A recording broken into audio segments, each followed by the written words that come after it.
So we stopped by an old patch of collard greens and picked us up some collards. Get the ribs out there. Remember, the ribs too tough. You can't eat them. So you gotta take them ribs out. And if you got a candle real close by, you can roast them on an open flame. Anyway, we're gonna chop these up good. I rinsed them.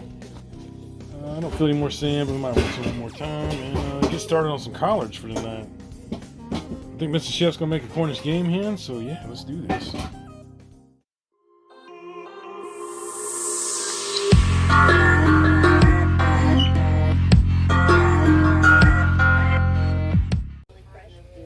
Alright, folks, we got our Cornish game hen here. What I'm gonna do is it's about the size of your hand, you know. I think this was like, what, $4, Mr. Chef? Wasn't too expensive, so you can still have some good poultry for not too much a price. It's just like a little mini chicken. Anyway, we're gonna split this, so I'm gonna just cut it in half and we'll roast it away. Alright, folks, when you're splitting chicken, just go ahead and go right down the neck bone right there. That's the back there. There's the breast side. So first of all, make you cut down the backbone there, right along the neck. You'll see right here, you're gonna take it, squirt right here. That's the breastbone. I'll split in half. And we'll have 2 equal halves. Alright, so we're right beside that breastbone there, and then you just pop it with your fingers. And it splits it right there, and then you take your knife, there'll be no cartilage or anything, and cut it in half. There you go, just simple little cut, ready to go. Yep, just cut it right in half. You pop it around the breastbone, that way it doesn't tear your knife up. And you can also, it's hard to do with one hand because I'm filming, but you can tuck that little wing if you want to, or you can just leave it open. It's up to you. You just leave them open, but you can tuck it if you want. There we go. Alright, folks, now it's time to season her up. There's our 2 equal halves. That way they'll cook even, and me and Mr. Chef each get a half of a bird. Alright, folks, we're going to put a little garlic powder on there. Ooh, it's coming out pretty fast. There's a little much garlic powder on that one there, but you can never have too much garlic powder. Well, you can, but it'll be alright. The skin will protect it. Got a little Old Bay here we're going to put on there. I don't have any poultry season, that's good on here. Pretty much whatever you like, whatever flavor you like. Garlic, like Lowry seasoned salt's good. Don't have any of that either right now. And then just a little salt and pepper.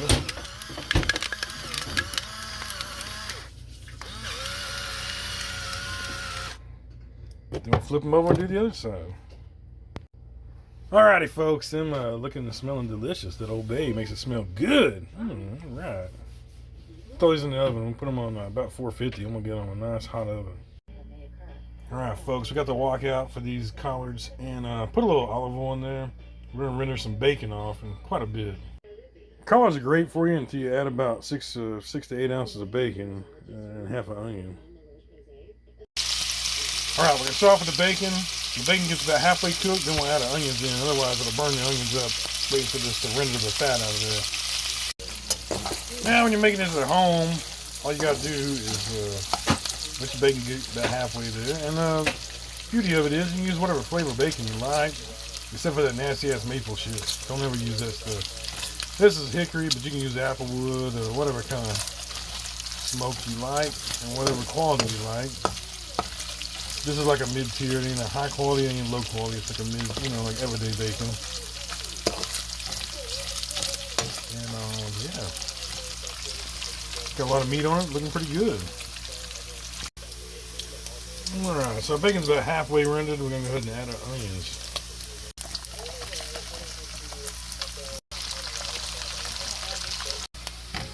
Right, that's looking, smelling delicious, man. The smokiness from the bacon and onions.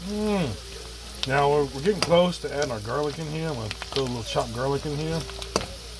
And then once we do that, we can throw our greens in. Now the thing is, if you don't like all the extra grease, you can take that off. Before you throw greens in, I like the grease because I'm adding chicken stock. And the grease will float to the top and it's just a good seasoning. So I don't take my grease off. But you can if you want to eat it healthier. That's up to you. But if you want Southern style, leave that fucking grease. folks. Throw some garlic in there.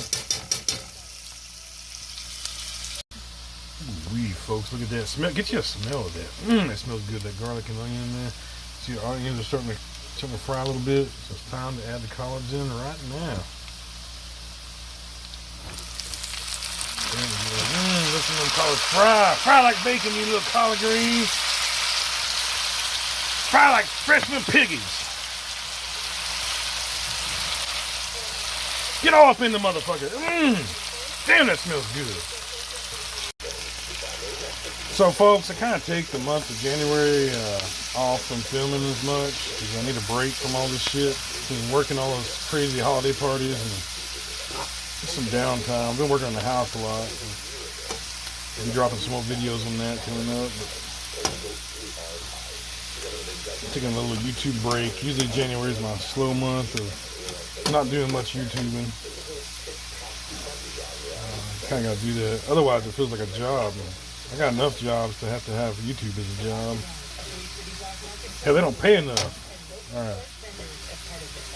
Oh, that's looking good right there. See how it's starting to wilt down in there? Get a stock ready. Now, since I'm adding chicken stock and I got this bacon here, I don't add any salt to this because it's going to have enough salt from the bacon and all. But I do need some fresh ground pepper. I love this. I got this for Christmas. Electric. Yeah. Alright, folks. So what I'm doing here is I got this chicken base from Sam's Club. You can use better than bouillon, whatever you like. Mix that up in some water. That's a 1 bottle of Ozarka water here. I always like using spring water when I'm cooking. Anyway, mix that up, and that's going to be our stock. And we'll throw that on these greens. Alright, folks, there we go. We got our chicken stock made up out of that base. Put that whole bottle in there. That's okay, it's going to bust up, so it's okay not to be all busted up when you start. So there we go, folks. Just busting that up in there. You can see the color over there. You know, that bacon. Just some fantastic shit, folks. Fantastic. So, you see these are nice and bright green right now. When they turn army green and this liquid reduces down, they're going to be ready to tender. It takes about 30 to 45 minutes, depending on how hot you got your fire. But, yeah, it's going to be good when it's done. Alright, folks. God, these smell good. Smell delicious. Alright, we're starting to get that army green look. It means they're getting tender. So I'm going to go ahead and crank my heat up a little bit. Go ahead and reduce down a little bit of this liquid in here. It's going to be delicious. Can't wait to eat you. God, it smells good. So a lot of people, what they'll do is they'll throw a little vinegar at the end. The greens have enough tartness by themselves. I don't think you need the vinegar. I don't put that on mine, but some people do. And some people add a little sugar. But instead of adding the sugar, I like eating my greens with the sweet potato. It kind of goes hand in hand. Ooh, I just pulled them out of the oven. Look at them beautiful game hen right there. It's going to be delicious. What I did about 10 minutes ago, I stuck about a tablespoon of butter on each side here. And all you got to do is just lift this up here, take you a spoon and baste them. And get that nice, beautiful sheen to them. Them's going to be good. Alright, folks, looky there. These are ready to go. They smell so good, folks. So good. So good. So I hope you watch this whole video and you get to this point and you make these at your house. And you can leave the bacon off if you want. Like you say you don't eat pork or whatever it is. But I suggest you don't make these if you don't have the bacon. Okay, so there we go. There's our Cornish game hens. I did a couple of sweet potatoes. And beautiful colors. So they turn that nice army green. From that bright green to army green, that means they're ready. They're tender. Right, folks, looky there, looky there.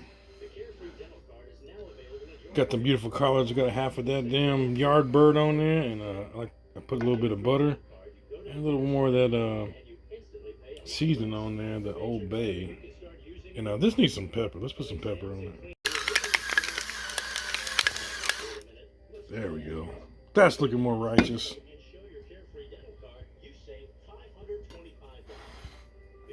Ooh, that's gonna be delicious right there. All right, folks. The first plate is Mrs. Chef's. Here's the chef's. I got my old Franciscan, how you say it, Franciscan plate with the starburst. This is like 70 years old, mid-century. These are my grandmother's plates. Got 2 of them left. My son broke the rest. But, you know. There we go, folks. That's going to be a fantastic dinner. Hope you make this at your house. Showed you how. The star of the show. See you next time. Thanks for watching, and peace out, everybody. Damn. I'm going to try them greens. Oh, those are so good, folks. So good. See how that chicken turned out? Oh, yeah. Perfectly cooked. Beautiful chicken. So one thing about doing these little Cornish game hens and all, you buy chicken in the store, it's tough as hell now. It's huge. These are still like normal size, very tender, very juicy, just delicious. That's chicken breast, and it's just so tender you couldn't imagine.